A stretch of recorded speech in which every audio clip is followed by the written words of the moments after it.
Welcome to Digital Hospitality. I am your host, Sean Walchef. This is a Cali BBQ Media production. Every week we talk about our ongoing thesis, and that is digital hospitality. Every business needs to be digital first, and every business needs to be in the hospitality business.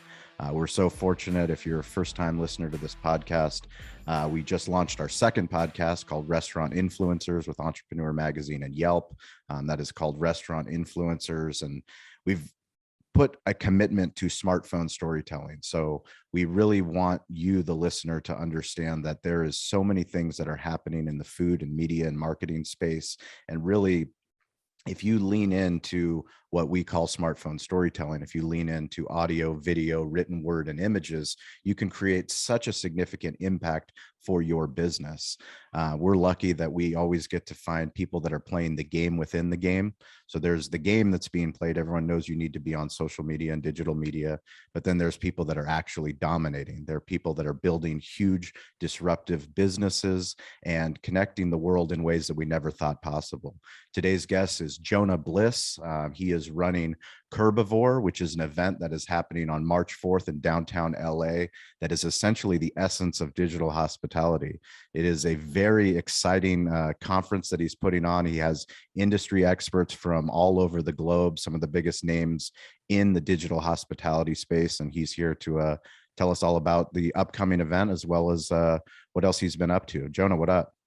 Hey, Sean, thank you so much. I'm honored to be here. I feel like I'm going to learn a lot in this 45 minutes. Well, it's very cool for me because, like I said, we always try to find the people that are playing the game within the game. And, Fotis, he's the one that turned me on to you and Harry Campbell. I checked out the rideshare guy. We had a great conversation. I looked at the content that he was building and what you guys are building in downtown LA and bringing all these industries together to talk about the curb.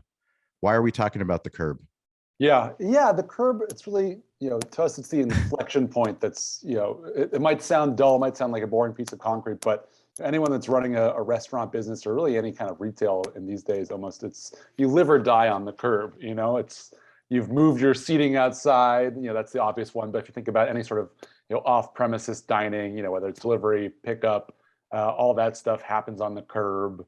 You have to think about how you're balancing. Okay, I used to have people come park here. Now I'm going to have diners here. There's just like a million kind of second order questions that happen once you start, making the push to, think outside the box, think outside the curb a little bit. Well, I think it's super interesting, especially now with the pandemic and thinking about here, we're here in San Diego and thinking of all these restaurants and Little Italy and Gas Lamp. We're fortunate that we didn't have to open up the curb. But when I go downtown and I see these actual places of real estate, in front of the restaurant that have now become outdoor seating. I spent a semester of college way back in the day studying in Alicante, Spain, and going to different places in Europe and seeing how outdoor cafes, how they really maximize the use of sidewalk space. And I think we've really failed in America utilizing that. And the pandemic has only accelerated what this space truly means because people love to be outside, especially here in Southern California. I mean, the weather's phenomenal, the ability to go, but to utilize it in a way that works not only for outdoor seating, but what I also want to talk about a lot is delivery and how important delivery is, because that's rethinking restaurants, that's rethinking food. And that's why we put on this podcast, is to have conversations about why is this important? Why is it important that we start to think about the entire ecosystem, not just the four walls of the restaurant, because it extends beyond the four walls, but like, what's that inflection point? This is the inflection point where delivery actually happens. This is why we talk about it's not just an Uber driver, a DoorDash driver. Like, that's an extension of our brand. We need to take care of those people the same way we take care of our VIP customers. Yeah. There's so many touch points. No, and you're 100% right that, so many of these changes that COVID has kind of like shaken people into, it's almost like well, why do we wait this long? Exactly right. That here in Southern California, we should be dining outside, 99% of the time. But even, most of the country, most of the time the weather is amenable, especially if you, build out nice amenities and, maybe a heat lamp or two.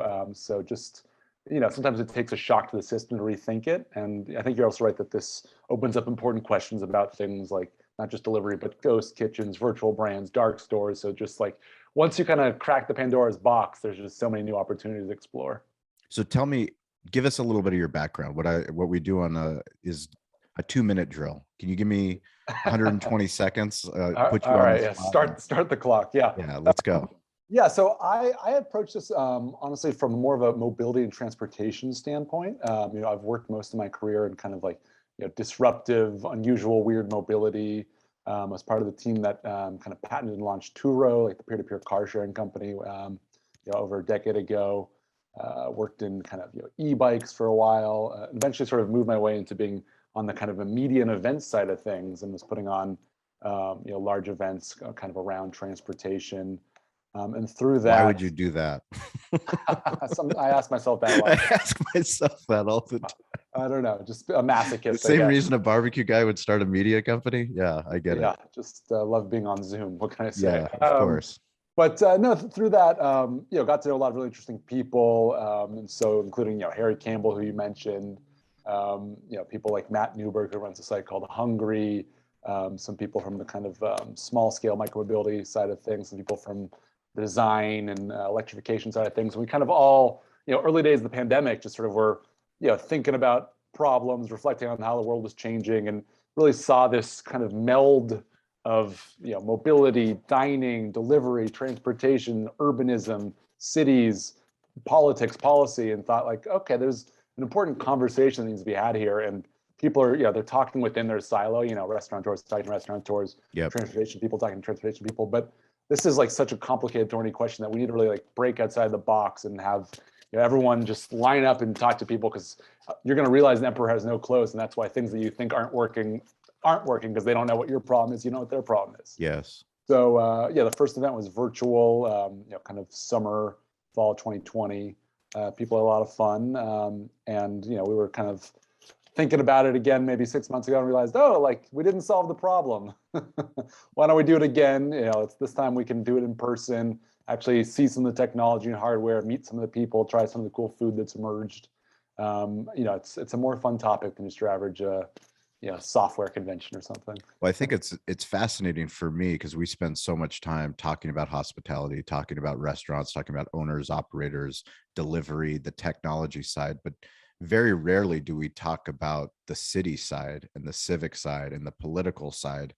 And it's such an important conversation because these policymakers are making decisions about real estate, this curbivore, this idea of like, well, who's responsible for the right of way, right? The right of way, who gets to use it? How can we maximize it? And if you don't have those conversations, you have way too many competing interests. And the more that we have the conversation, the more we can realize, well, we need to start thinking differently, right? Yeah. Yeah, there's a lot of status quo bias, a lot of bias towards whoever's the noisiest, most well-connected person. So I think that's why for so long a lot of these land use things have just been kind of like locked in amber, and it took kind of an emergency for people to be like, oh yeah, like maybe it's time to think about other ways we can use this urban real estate in a way that's not just asphalt for cars. So talk about the idea of, so you launched the virtual side. Now you're doing an in-person outdoor event in a parking lot. We're huge tailgaters. We host professional barbecue contests. We know the amount of work that it goes to putting on a conference of this scale. Talk about the people that you've brought into the conversation. Yeah, we're definitely eating our own dog food in the sense that it's building a little outdoor city within a city. March 4th, downtown LA. And really trying to, again, kind of pull from all those different kind of parts of, the world, so to speak, in terms of, we have great restaurateurs like, Alex Cantor. We've got people from the tech side of things. We've got, sort of great thinkers like Professor Donald Shoup, who's called the god of parking, who's been sort of, banging this gong for 40 years about how, free parking is sort of like the worst use of urban real estate.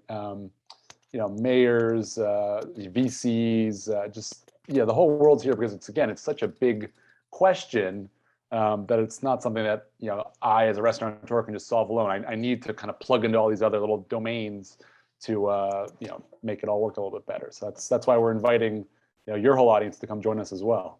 Yeah, anybody that's listening to this podcast, hopefully, if you're in Southern California, March 4th, reach out to me, send me a DM. We'll figure out a way to get you tickets. That's why we put on this show, is to have, like-minded people that are playing the game within the game, come and start making an impact, because these conversations are important, not just to downtown LA, but like I said, to Bulgaria, to anywhere on the world. We were on a Clubhouse call. We do Clubhouses every single Wednesday and Friday, 10 a.m. Pacific Standard Time. But we have conversations like this because they're important. It's important to our restaurant in Spring Valley. It's important to our ghost kitchen in Barrio Logan. It's important to the next ghost kitchen we open by San Diego State, and it's hopefully important to you, whoever's listening to this show. That's why we do what we do. Everybody eats and everybody uses the curb. Even if you've been like the world's most perfect hermit for the last 2 years, someone is using the curb on your behalf. The poor person bringing you your Amazon, your food, like that person is using the curb when they pick it up and when they drop it off. And so you need to think about how can using this more efficiently. And Sean, I also want to have a little bit of like an Oprah, Ellen moment where I'm happy to say that the first 50 of your listeners, watchers that want to join us, going to give them free tickets if they just register with the code. Look at that. BBQ, Cali BBQ.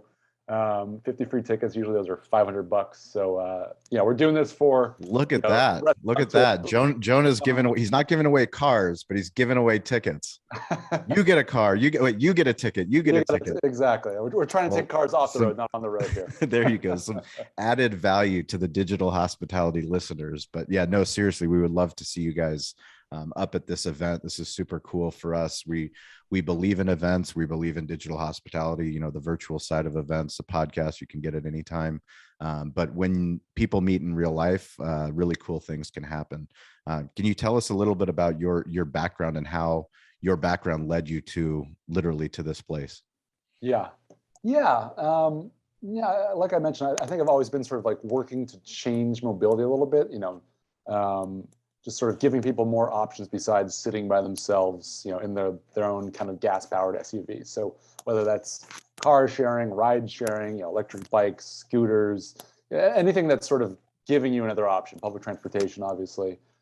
So that's kind of been my lens into the world, is just like, okay, we've just created this enormous world that kind of locks people into cars, and cars are great for a lot of things, but sometimes there's a better tool for the job. And so when you have such car dependency, we also like, we need parking lots everywhere. Every square foot needs to be paved so you can park on it, just in the 1 in 100 chance that you happen to be there today. So I think as the world's kind of started to realize there's some downsides to that worldview, we've started thinking, like what can we do with space like that? And we've seen big companies like Reef and Laz, Metropolis kind of really gobbling up some of this real estate to put it to higher uses. And so I think that aha moment was like, okay, like that's the problem, but who is this an opportunity for? And it's opportunity for restaurateurs, for retailers, for cities to kind of, increase tax revenue and the opportunities for their businesses and citizens. So I think once you kind of like, pull the curtain back a little bit, you can just think like, there's so many things we could be solving if we just, kind of are willing to challenge the status quo a little bit. I think it's very interesting just to think of the curb as this intersection of where all these places are meeting, because who owns the curb, right? Yeah. Who's responsible for the curb, who sweeps the curb. And it's just such a simple principle that extends beyond, what we're talking about. As a restaurant owner, I remember, early on telling staff members, just because it's in the four walls of our restaurant, just because it's Troy Street, which is the street right outside of our restaurant, like we have to care about our village. If we don't care about our entire village, then, the community won't survive, the business won't survive, we won't have jobs. But like the more that we start to do that, and the more that we start to have conversations about the other business owner that's right next door to us, how are we both using the same space? It's so important to have that conversation. And you would think that it would come up more, but it really doesn't. We all live our own siloed lives, like you're talking about, and we have the technology to have these conversations, but you can't just look around and go, someone else is going to have the conversation. You actually have to be the spark. Yeah. No, I think you're so right that you have to think about it holistically, where the customer's journey starts as soon as they leave their house, right? And so if coming to the neighborhood that your business is in is unpleasant, that's a reason to go somewhere else. And if it's you and your neighboring businesses aren't working together to beautify the street, keep it uncluttered, have some nice design to it, that's someone else will eat your opportunity there. And I would say, I think we can almost take the same kind of concept and push it forward, where it's even if you're doing delivery, think about all these other touch points, whether it's making sure the person dropping it off, is doing that right way, making sure there's a little, some sort of message or treat or gift for the customer when they open up the box, and it's not just, full of soggy French fries. So, it's not just what happens in your restaurant, in your kitchen, it's what happens outside, on both sides of the equation. Well, it's so important, especially once you start talking about delivery and, just the way real estate is set up, and understanding that people are driving and they're going to be delivering food from your restaurant or from your place. We've looked at places here in San Diego, commissary style kitchens, and I ask, okay, that's great. You have an on-premise, you have a place for a bar, you have people coming in, but what about the delivery drivers? Where's the Uber driver? Where's the DoorDash driver? And they go, oh, well, that's around back. And I'm like, well, can I see it? And literally we're going behind dumpsters where there's no signage. There's no, like you have completely missed the whole entire ecosystem that's happening here. Like, as restaurant owners, we can't discriminate how people get our food. And the problem is we always have. The whole idea is build this great restaurant so that people from all over the place come, travel miles, and then they come, and then someone writes about it, they write reviews about it, and you have lines and you sell out. That was the old idea. Well, now people want food on their own terms, and how can we deliver that food? We need to deliver that food in a memorable way. And if it's going to be a DoorDash driver, an Uber Eats driver, then we need to prioritize them. We need to take care of them. Yeah. Make that DoorDash driver, happy to pick up from your restaurant, happy to drop it off. And I think, that'll translate to not just, higher throughput, but also happier customers at the very end. Yeah. So through the pandemic, have you seen any case studies of cities or businesses that get it, that are doing things that kind of like a light bulb goes off going, well, more people should be doing that? Yeah. I mean, it's been everything from, small towns to big international cities. And I think on the large scale side, we've seen, and of course, Europe sort of seems to be ahead of us in this one, just sort of entire kind of interventions on the public realm where it's like, okay, we've not only have we like made sidewalk seating, we've taken away, entire streets from cars. So you can basically like flood that 120 feet from side to side with tables and paseos and chairs and benches and decoration, and make it a place where people can kind of, live on the street, eat on the street, shop on the street. So, cities like Paris and Milan have, been great at that. I think that can almost be like a little intimidating to sort of, name drop like that though, because even, domestically we've seen small, Southern California cities like Huntington Beach, where they've closed down little parts of downtown and let the vendors kind of fill into it. And sometimes there might be a night market or a farmer's market, and other times it might just be lower traffic but open to shoppers and diners. I think every city's gotten at least one street right, where they just sort of think, oh yeah, like let's experiment here. And I think we just need to be bold enough to kind of just take the next step, right? Like if it works on one street, it's going to work on another street. And yeah, some people are going to complain about traffic being 30 seconds slower, but they're still going to do what they have to do, and at the end of the day they might stop and shop and dine and make a little bit more in sales tax revenue. So I think a better world is possible.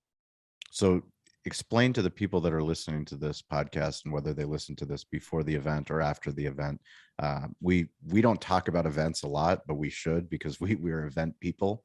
Mm-hmm. The amount of work that it takes to conceptualize what you want to do and then actually execute. I mean, I know it takes a village. Can you walk us through, actually having the virtual event to now you're getting ready? I mean, how far out are we? A couple months out? It's coming quick. No, we're about a month out, and it's a month out. No, it's not a couple months. Yeah. It's a short month too. I hope it's on your calendar, Sean. Yeah, it's on my calendar. I'll be there. Yeah. So the question is, what goes into making an event? Yes.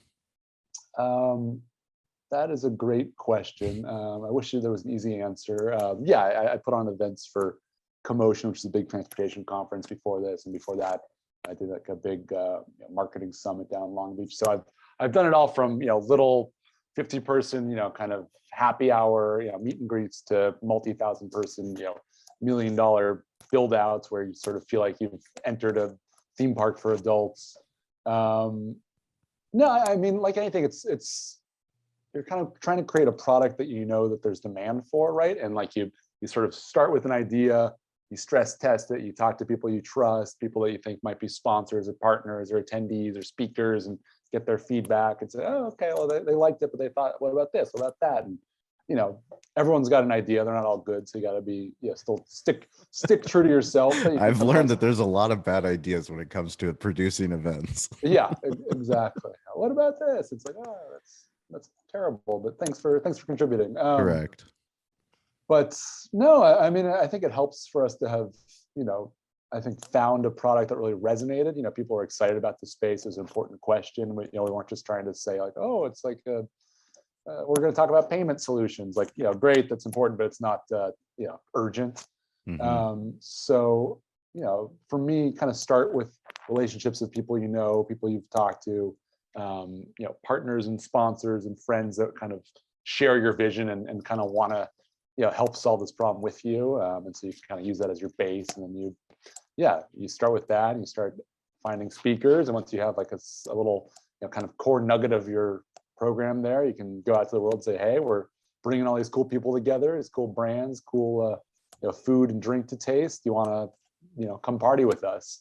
And I think it's, if you have a compelling product, the people will want to come and attend.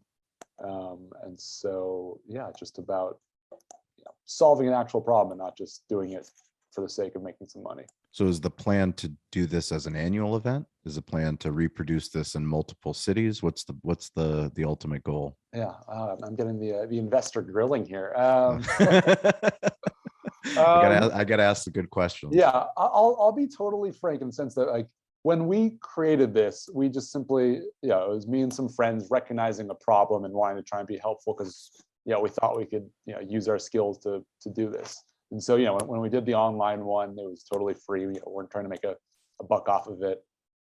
This one, obviously, there's some expenses with putting on an in-person event that you don't have when you're just using software. So trying to cover some of our expenses that way. To answer your question, I think it really comes down to what the audience wants. If they come and they have a great time and make meaningful interactions and learn things and close business deals, raise money, that's a sign of success. And then it's like, okay, we should keep doing this.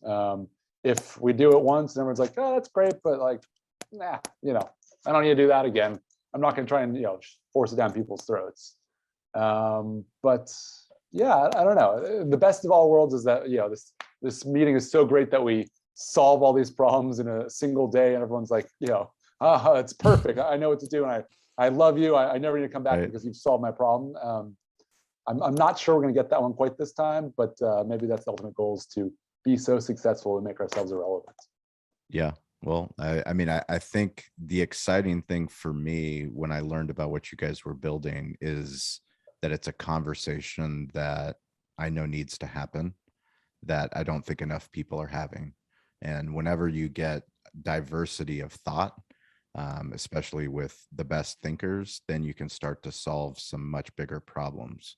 And I think that's what's really exciting, from the digital hospitality standpoint, is it's the intersection of what's happening digitally, through commerce, through delivery, and then what's happening in real life. And that intersection that happens right at the curb, literally for retail and for restaurants, and for cities and for politicians to understand, this is a conversation that's not going away. I think about San Diego and the walkability of, Balboa Park, our biggest gem. And they've had conversations about getting rid of cars, getting to a place where that looks more like Europe, more like Paris, more like Milan. And for me, having lived in Europe, like, that's an exciting place, but I understand also the fear, the fear in San Diego citizens of going, well, what can I do? I can't do anything without a car. Like, it's literally like, how can I go anywhere? We just had the Ride One Up electric bike CEO on our podcast, and we're talking about transportation, literally thinking differently about transportation with electric bikes. And do I need to have two cars? Do we need to continue to do this? Like, these are questions that they're not going away. It's not going to go away. Yeah, no, that's, I mean, people are right to, have some trepidation. Change is scary, and especially if you built your life around, your kind of comfy car. It's understandable that anything that interferes with that would be suspect. But no, I think that's, again, like, that's sort of why for us, Curbivore, it's not just solely about, restaurants and digital restaurant businesses. It's an important, kind of starting point, but, you have to think about how something you change or something that's changed for you, like, what does that mean for someone that's, trying to get to your restaurant, someone that's passing through the street because it's their commute to work, or someone that's just, not even thinking about you, but just passing through the neighborhood. So there's all these questions about transportation, about land use, about sustainability, about, kind of carbon footprint.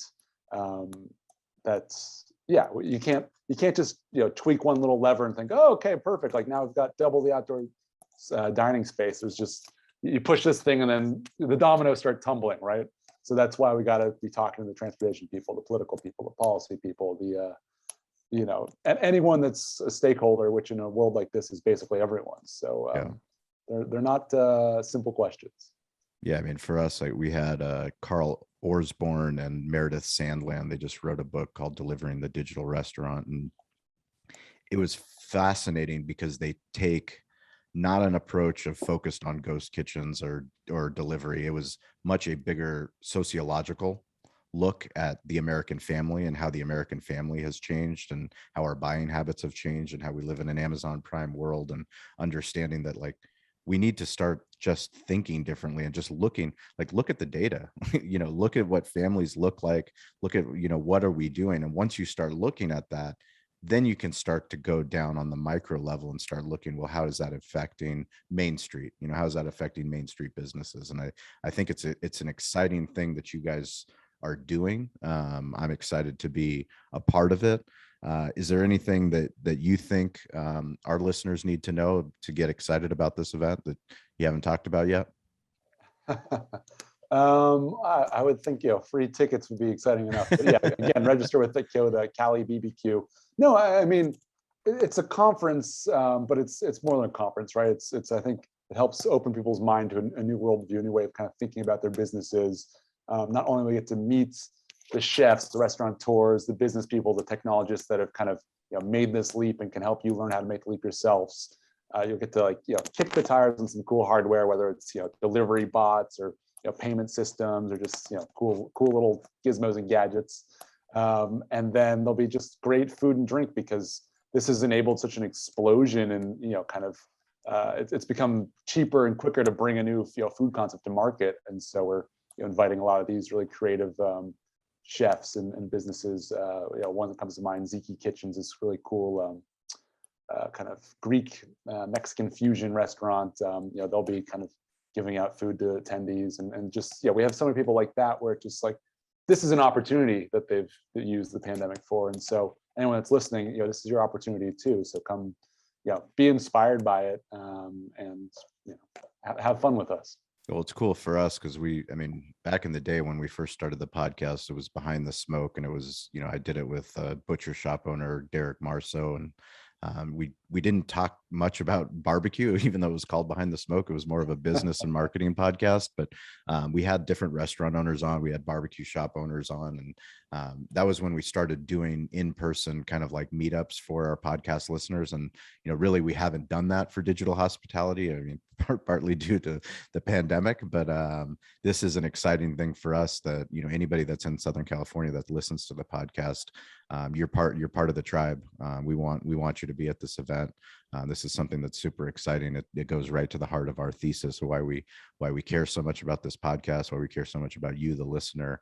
It's events like this. It's you heard it on a podcast, then you came in person. You got to meet Jonah, you got to meet the team.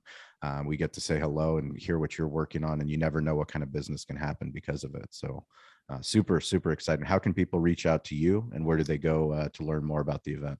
Yeah, so Curbivore, the website is www.curbivore. That's like carnivore, but for the curb.co. It saves you letters, not .com, it's .co.